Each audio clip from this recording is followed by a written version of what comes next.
This week on Silver Screen, we're gearing up for the holidays, midterm exams, and tonight's lower state championship game. Good afternoon, Dutch Fork. Today is Friday, December 9th, and your Silver Screen report starts now.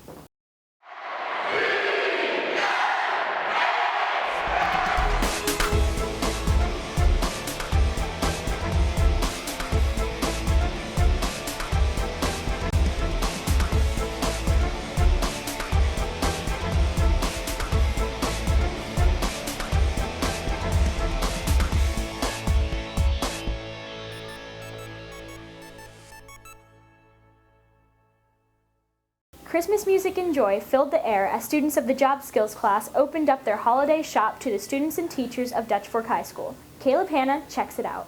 Time and thought were some of the main steps that went into preparing for the holiday shop. A lot of hard work. First of all, we had to decide what we were going to make, so we did a lot of Pinterest shopping, a lot of looking at things. We asked the students what they wanted to make, then we had to figure out what we were going to buy, what was most economical. Then we just started putting things together. We had little assembly lines in here and putting things together, and then deciding how much to charge for them so we could make a little bit of a profit.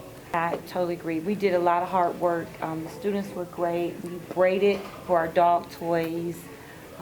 We were taught how to do the ornaments with different skill level for that. And then we created our Carolina and Clemson tree.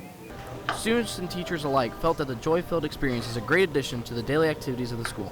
It was a good experience. It got me in the Christmas spirit, and I think it got the students in my class as well in the Christmas spirit. It was a job skills experience. We have a job skills class, and so we wanted to teach the students, first of all, what goes into running a business, what you need to do to be able to talk to customers and work in the community, work out and things like that. I wasn't sure what to expect at first, but it was really cool. There's a lot of homemade crafts and stuff. And everything was pretty cheap, so it was good. It was a really cute and crafty type of experience. It obviously wasn't as realistic as someone would expect, but at the same time there were gifts there that you would want to get for family members and friends. The holiday shop is primarily a learning experience for the job skills students, and many feel it's a great help for them. Hopefully they're going to learn how they could run a business, what it takes to work as a team. We're studying about math and about how much change to give, how much things would cost. I think they learn marketing skills because, at the same time they realize that some things will not always be sold and that they need to adjust some prices to make them either higher or lower with demand. I think it can teach them different ways, so easy ways to make crafts and DIY things. And it could help them make presents in the future for their family in cheap ways. If you haven't made it to the holiday shop yet, it'll be down in the comments next week, and here are some of the gifts that will be available. Ornaments are $2, personalized ornaments are $3, reindeer cocoa is $2, candy cane wreaths are $5, clothesline clips are $5, tea lights are $3, small dog toys are 50 cents, and large dog toys are $1. This has been Caleb Hanna with your Silver Screen Report. Sleigh bells weren't the only sounds of the season at last Saturday's Breakfast with Santa. Here's Autumn Franklin with their report. The Dazzlers prepared for the Christmas season by welcoming Santa to Dutch Fork this past Saturday at an event that welcomed everyone in the community. We are having breakfast with Santa. At the same time, we're having a craft fair. So we have invited and opened up to the community for them to come in and take their picture with Santa, eat some pancakes and sausage, get served by the cutest little Dazzlers in the world. This morning I came with my daughter to have breakfast with Santa, support the Dazzlers in their fundraiser. Well, my friends, the Dazzlers, asked me to come down and share Christmas with some kids. I'm going to read a little book, give a little story to them, give them a little present, just tell them Merry Christmas. And we're here to really raise money for the Dazzlers. I am here to promote my Mary Kay business and sell products to increase my own business and to support the Dutch Fork Dazzlers as well. Fundraising can make major changes in a school and a community and help programs grow. I think it's important for us not only to be involved in our school but also in the community, so I think it's a good outreach for us to do.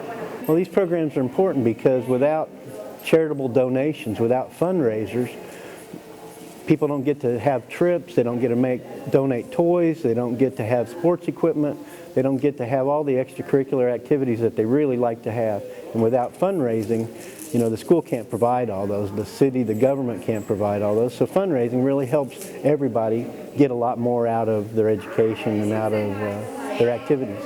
It's twofold. Number one, we're a very small team and we don't get any extra funding from anywhere, so we have to really raise money all on our own. So number one, we like to fundraise like this just to really make ourselves some money so we can go on trips and help support our uniforms and POMs and all that kind of stuff. But the other thing is to really reach out to the community, bring them in to our school and really build that relationship between us and the community. We love reaching out and we love bringing families together, and this is a perfect time for that to happen. Well, this fundraiser allows community members to come into the school, be a part of the activity, be a part of the school, and then also let the community know what the school is doing. And that way, you know, when a group needs money or doing fundraisers, they're more willing to support those activities.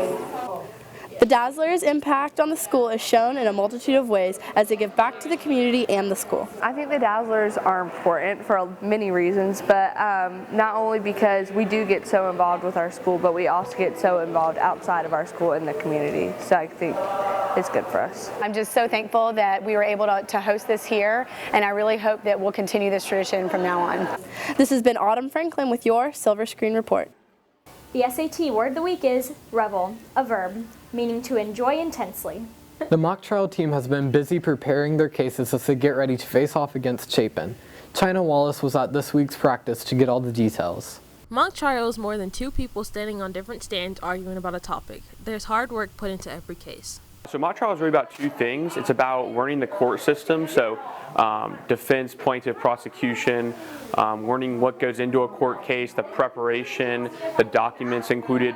The other thing that's important is public speaking, so being able to talk to an audience, being able to talk in front of a bunch of people and make a point. Whether you're a witness or an attorney, it's important to be able to convey that point in a way that sounds good and makes sense. The students participating in mock trial look back on when they first started attending the meetings. I started in the 8th grade with Mr. Roberts, and then I decided to do it at the high school with Ms. Humphrey, and I've just been with it ever since. Involved in freshman year when I heard an announcement over the intercom, and I was just really interested. Came to the meetings. It was a great opportunity to be able to learn about everything mock trial is about. I got to learn from some great people who have graduated now. I got involved because my brother did mock trial and I thought it was a fun thing to do, and my parents have always encouraged me to do it along with some of my friends. Students that are interested in participating in mock trial next year should listen to announcements made at the beginning of the year for information on tryouts. At the beginning of the year, just listen to announcements and we'll have tryouts, and then we'll determine if you're a witness or attorney. About mock trial just because it's really it's learning about the way the government works, learning about how the court system works, learning what goes into any court case, the preparation, also just for public speaking, just being able to talk in front of people. We work on how you speak to people, your tone, all that kind of stuff. So it's great to learn that even if you aren't too interested in the court system, you get to learn a lot of valuable skills. This has been China Wallace with your Silver Screen Report. Tucked away in downtown Columbia, the Nickelodeon provides an alternative to big chain movie theaters. Adam Amick goes behind the screen. Located in downtown Columbia, the Nickelodeon is not only a great hotspot to grab some popcorn and enjoy an indie film, but it's also a great place to teach students about different components of film. It's important because we show a lot of films that maybe they haven't been exposed to before, mostly independent films that they're definitely some of the most beautiful and interesting films that I've seen, so I think that students would appreciate that as well. One of our biggest benefits here is the Media Education Center, the Helen Hill Media Education Center, where you can get involved in different after-school programs or summer camps that we offer here. Half of what the NIC does is all about media education, so that can get kids into film. And then also there's a lot of things that you can pick up from films, cultural things, societal things. There's a lot to learn from film. The Nickelodeon adds a very strong entertainment vibe to the downtown Columbia area. Really contributes to the whole Main Street revitalization program. It's a cool independent. The only movie theater that's here in downtown Columbia, and we offer people who come to see our movies provide business to other businesses, local businesses on Main Street. We have a foreign focus film series that brings different cultures to downtown. If you come to the NIC, you can check that out. And we also do a lot of things like with LGBTQ. We have a Jewish film festival. There's some upcoming events at the Nickelodeon you may want to check out.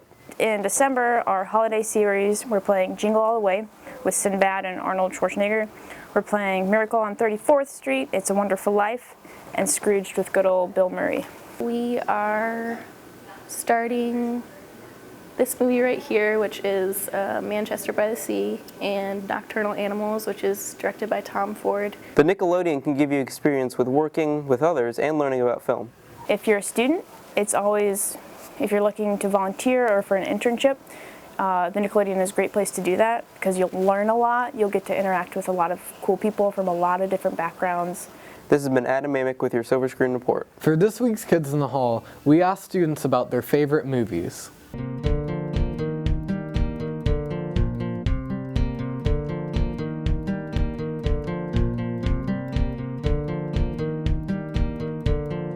My favorite movie is Creed because I like Michael B. Jordan. I like the movie Chef. It's an instant classic. Me and my friends watch it all the time. We watch it in the car to when we go to vacations. It's just a great movie. I like Forrest Gump because it has a good life lesson and it's also really funny. So. My favorite movie is Mary Poppins by far.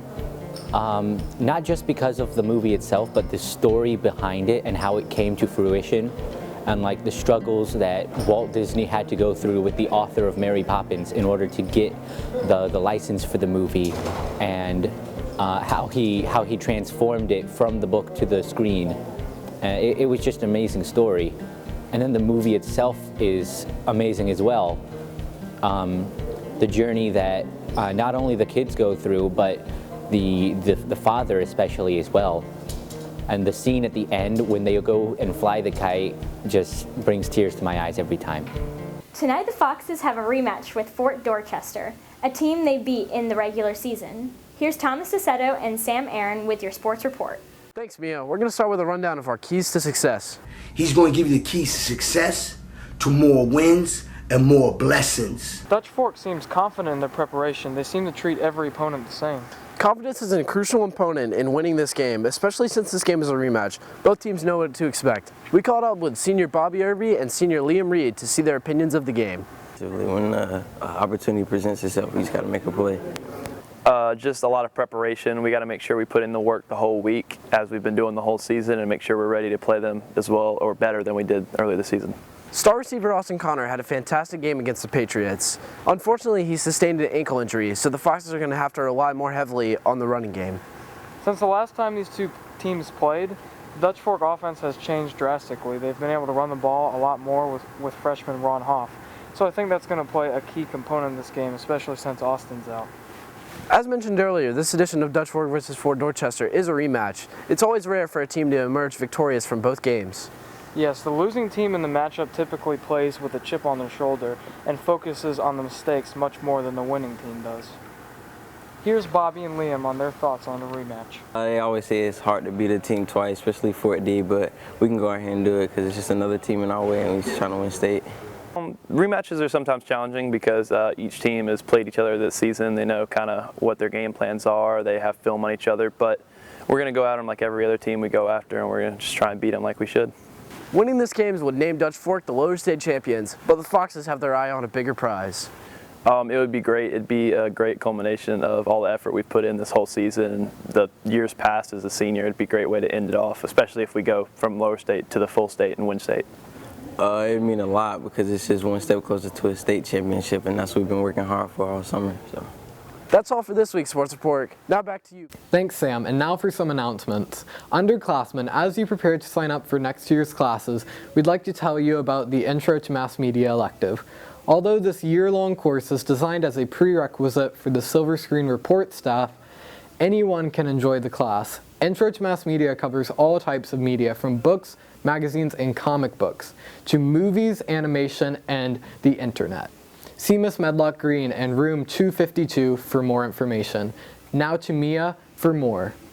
Thanks, Todd. Exams for year-long classes are next week. Monday's exams are 1A and 3A. Tuesday's exam blocks are 5B and 7B. Because of the delayed opening and annual holiday assembly, there are no exams next Wednesday.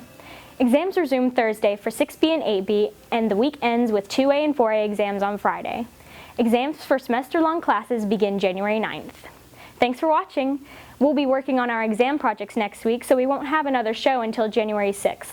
Good luck on your exams and have a great break. Oh